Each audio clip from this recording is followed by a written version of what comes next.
লন্ডনের মেয়র সাদিক খান নাইট উপাধিতে ভূষিত। রাজা চার্লসের কাছ থেকে পেলেন সম্মাননা। Relax media desk report, London.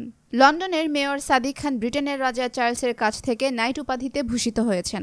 রাজনৈতিক ও জনসেবায় অবদানের স্বীকৃতি হিসেবে রাজা তাকে এই সম্মাননা দেন। মঙ্গলবার সকালে বাকিংহাম প্যালেসে আনুষ্ঠানিকভাবে এই উপাধি প্রদান করা হয়।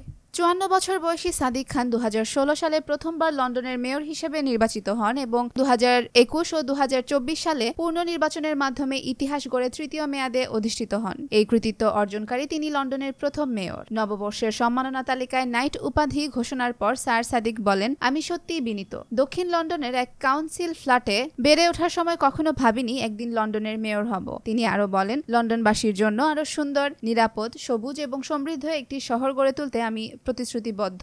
তবে এই সম্মাননা বিতর্কের জন্ম দিয়েছে। ছায়া রাষ্ট্র সচিব ক্রিস ফিলিপ এটিকে ব্যর্থতার পুরস্কার আখ্যা দিয়ে বলেন, সাদিক খানের সময় লন্ডনে ছুরি অপরাধ বেড়েছে এবং আবাসন লক্ষ্য অর্জিত হয়নি। এছাড়া একজন কনজারভেটিভ কাউন্সিলর শুরু করা একটি পিটিশনে নাইটহুড বিরোধিতার ইতিমধ্যে ২ লাখেরও বেশি মানুষ স্বাক্ষর করেছেন। তবে বিতর্ক ছাপিয়ে লন্ডনের ইতিহাসে প্রথম ৩ বারের নির্বাচিত এই মেয়র ব্রিটিশ মুসলিম সমাজের জন্য এক অনন্য দৃষ্টান্ত স্থাপন করেছেন।